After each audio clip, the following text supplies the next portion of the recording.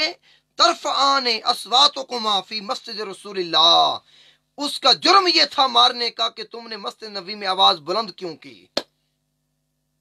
مسجد نبی میں آواز بلند کرنے کی وجہ سے آج میں تمہیں سزا دیتا اگر تم شہر مدینہ کے باشندے ہوتے۔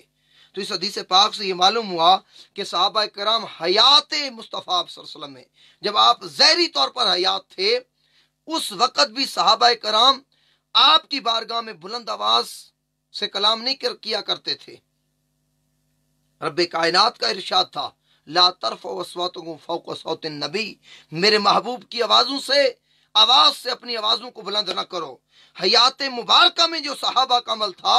نبی علیہ الصلوۃ والسلام کے ظاہری طور پر پردہ فرما جانے کے بعد صحابہ کرام نے وہی عمل جاری رکھا اور خود بھی عمل کرتے تھے، مسجد نبی میں آواز بلند نہیں کرتے تھے اور جو کرتے تھے ان کو منع بھی کیا کرتے تھے۔ اور حضرت عمر فاروق کے اس عمل سے معلوم ہوتا ہے اگر کوئی مدینے والا یہ کرتا تو حضرت عمر فاروق رضی اللہ تعالیٰ عنہ اس کو سزا بھی دیا کرتے تھے۔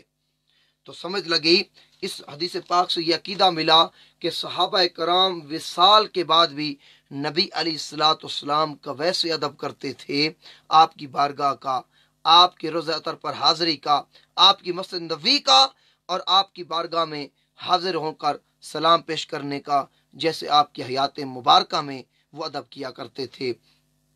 تو رب کائنات کی بارگاہ میں یہ دعا ہے کہ رب کائنات آج کی یہ ہماری 11ویں نشست اپنی بارگاہ میں قبول و منظور فرمائے۔ بتقاضۂ بشری اگر انسان سے کوئی غلطی کوتاہی زبان کی لغزش ہو جاتی ہے تو رب کائنات کی بارگاہ میں میں معافی کا طلبگار ہوں کہ رب کائنات مجھ گنہگار کو معاف فرمائے، اور جو عمل میں نے شروع کیا اللہ تعالیٰ اس کے اندر مجھے استقامت عطا فرمائے۔ جو دو دوست سنتے ہیں اس کے اندر تعاون کرتے ہیں تمام دوستوں کو رب کائنات جزائے خیر عطا فرمائے، تمام دوستوں کی دلی مرادیں پوری فرمائے، نیک خواہشات پوری فرمائے، نبی علیہ الصلوۃ والسلام کے عقیدے ادب والے، محبت والے، تعظیم والے عقیدے پر زندہ رکھے۔ اسی عقیدے پر ہم سب کا خاتمہ اور ہم سب کی موت آئے۔ تو اللہ تبارک تعالیٰ کی بارگاہ میں دعا ہے کہ رب کائنات استقامت کے ساتھ پوری صحیح بخاری کا درس مجھ گناہگار کو دینے کی توفیق عطا فرمائے۔ وما علینا الا البلاغ المبین۔